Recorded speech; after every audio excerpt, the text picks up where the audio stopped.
I've built an RC car powered by a real working jet engine, and this video is all about seeing how fast that car will go on a track. Last month I showed you how I started building the car, but now I've made it super aerodynamic and have taken it to a racing circuit to test at high speed. So how fast did I want to take the jet car at the track? Well, I'd never run any RC car at this sort of speed before, but I wanted to try and break the 100-mile-an-hour barrier to really show you what this car is capable of. I had a problem though, which was that the racetrack could only give me 5 days notice, so I'd have to work really hard to get the car prepared if I had any chance of hitting that target. This video was sponsored by Squarespace. The most notable upgrade on the car was the aerodynamic body. This is just a vacuum formed shell made for the Armour Limitless chassis that I based my jet car on. I chose this particular shell as I've seen a couple of other people using it on their speed car projects, notably the holder of the current RC land speed record, James McCoy. It has a wedge-like profile that can shovel loads of air upwards over the nose, which means that it creates loads of downforce. Turns out downforce is actually super important for these kind of cars at high speeds. A lot of speed cars crash because air gets underneath them, which results in a high-speed somersault of doom. With this car being the most expensive project to date on this channel, with my precious jet engine strapped to the top of the car, you'd imagine I'd be less than pleased with a result like that. I decided to cut away the wheel arches on this shell for easy access to change tyres and steer easily.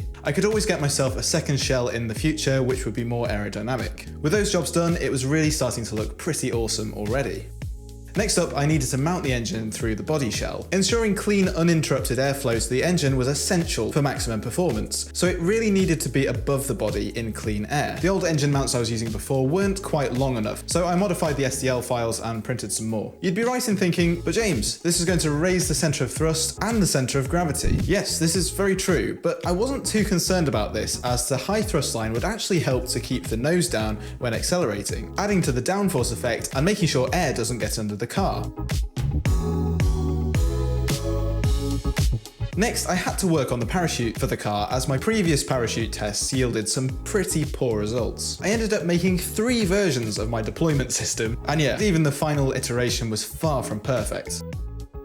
Right then, how was I going to keep this car stable with that huge engine and relatively short wheelbase? With such a short car, I thought that going with some more extreme fins was going to be needed. Stability is all about the distance between the centre of pressure and centre of gravity. The smaller the distance between the centre of pressure or drag at the fins and the pivoting point of the vehicle at the centre of gravity, the larger the fins need to be. Unfortunately for me, my centre of gravity can't really go much further forward with the engine where it is, so I needed to make some really big fins that extended backwards to get the centre of pressure really far back. With these twin fins, the jet blast could travel between them very easily. It was actually quite tricky to mount these fins, as previously I'd cut away some of the diffuser, which the original rear wing of this car attached to. Oh, this is awful. I may do though with a DIY solution by cutting some aluminium struts that would tie the whole thing together securely. Just in time, 2 complete sets of foam tyres arrived, which were very needed if I was to go for some serious speed runs, as the rubber tyres I was previously running apparently tend to blow up over 100 miles an hour due to the centrifugal forces. So yeah, worth forking out for the new ones, I'd say. I also made sure to get loads of fuel so that I could spend the day at the track running up and down and tweaking things without running out. Right, now before we go to the track, I need to quickly test whether the whole thing will melt when we fire up the engine. Hopefully the tinfoil will do its job. At this point, as you'd imagine, something going wrong would be very bad indeed, so I hope for the best and hit the start button. Despite the heat of the engine, everything looked good and that was a relief. The body didn't melt and yeah, all of the systems worked.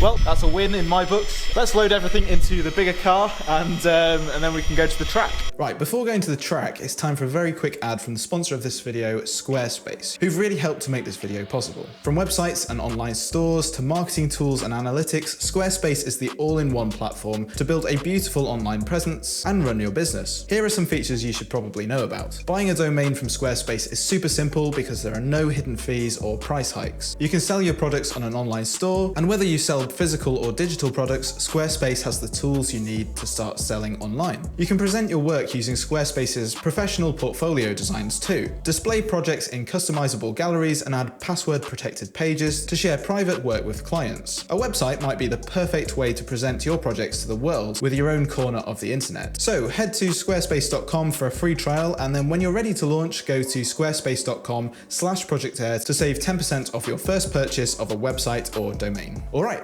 on to the racetrack.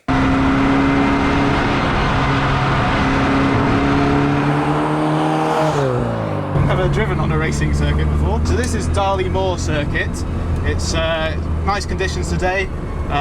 We've hired out the track so that we can have the best possible sort of situation for testing the jet car. This is an old airfield, and it's basically just 3 big straights which are all connected in a triangle. The longest one is 700 meters, so that's the one we're going to be using today.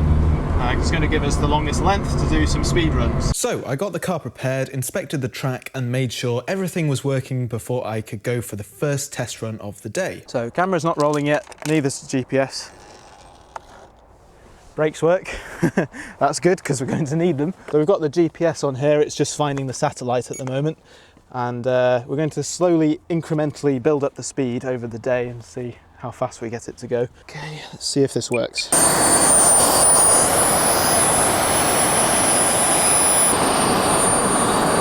Okay, I'm just going to go up the road and then I'm going to turn around and come back a bit fairly slowly.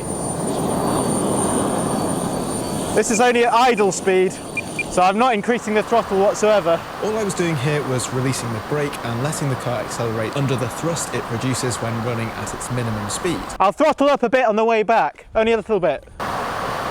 With me briefly using about 10% throttle, the car looked stable and was easy to keep in a straight line, which was encouraging.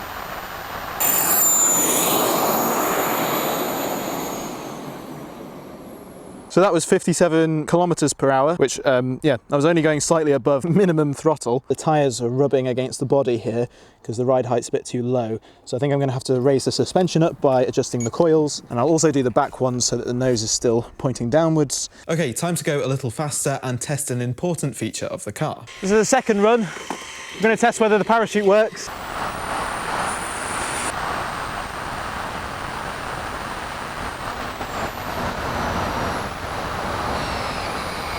I took it quite a lot faster that time, but unfortunately not everything went to plan. Yeah, unfortunately the parachute didn't work that time, so we're going to have to try that again. The parachute was coming out of its housing, but not being caught in the airstream as expected. But I had an idea of what was causing this. I think it's because it wasn't packed correctly, so now I've packed it with a bit more tension on the line. Speed we got to there was 85 kilometers an hour, so maybe the next run we can try and hit 100. Right, would the parachute come out this time?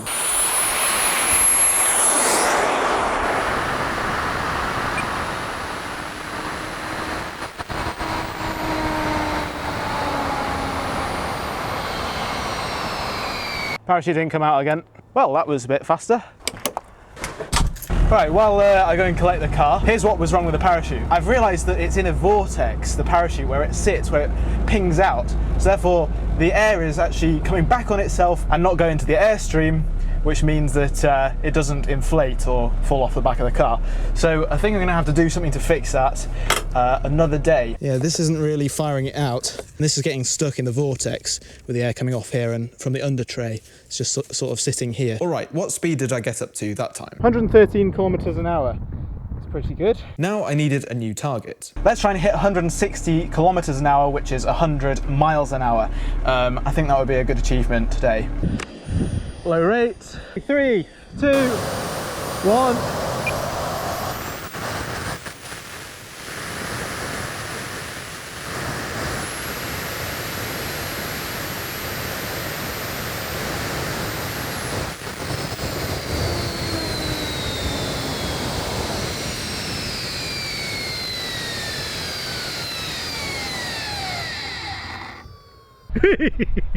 Wow, that was pretty fast. So that looked fast, but had I reached my 100-mile-an-hour target? Right, won't be a minute. Let's have a look at that speed. Ah, 149.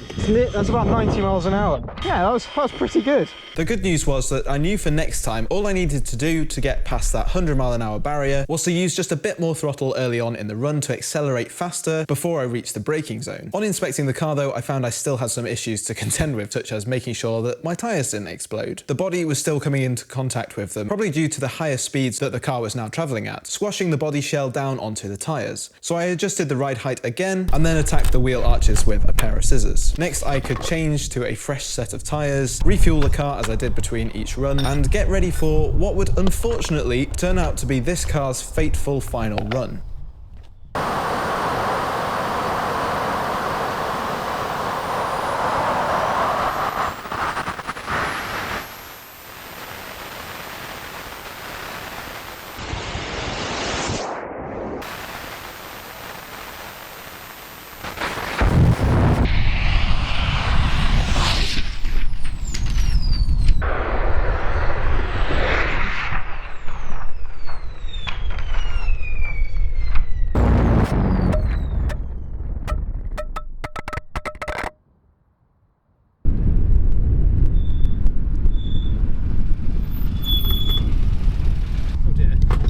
enjoyed that coming towards me. The car was totally wrecked and it was game over. But how fast did the car go? 190. 190? That's right, the car had left the track at 118 miles an hour, which is pretty impressive as the car crashed way before reaching the braking zone, and I wasn't anywhere near full throttle. It could have gone a lot faster than this. This is slightly damaged. It actually looks all right though. So what happened? Why did the car crash? From the onboard, you can see that the car started wobbling at the start of the run, and as the car rapidly accelerated past me, the car was in one of these oscillations and heading towards the grass. Unfortunately, it was hard for me to actually see that the car was at this angle, and by the time I saw it and tried to correct, it was too late. It was over before I knew it. But would this car ever run again? Okay, how badly damaged is the car? Somehow the chassis and engine survived with almost no damage. The engine might need a clean and a rebuild, as well as a new thrust tube, but the chassis is almost completely fine aside from the splitter being ripped off after being rammed into the dirt at 118 miles an hour. I think I accidentally designed the car to survive a crash quite well. The 3D printed mounts for the engine broke easily, dissipating the energy of the crash, which allowed my precious turbine to bounce along the grass, mostly unscathed. The fuel tank too flew about 20 meters away without exploding, which was, yeah, quite helpful. We actually got some fuel back. This also helped the chassis to survive without even breaking any of the suspension parts or anything like that. Obviously that survived because it was very strong as well, so yeah. Kudos to Armour, who manufacture the chassis. Unfortunately, I was going to attend an RC car event at a 2.5 kilometer runway next month, which would have been perfect for testing the car at full throttle, but that might need to be postponed now as I get the car fixed up. So, are turbines the future of RC speed cars? Well, I think they might be. Right, I now have a decision to make. Do I, one, rebuild the car in its current form and go for a higher speed on a longer runway, or two, do I build a completely new car with some new interesting features that might be interesting for you to watch in another video? Or three, do I do something completely different to both of those? Let me know in the comments down below, and if you've enjoyed this video, go and check out this one next, because you might find that one a good watch. I'll see you on the next one.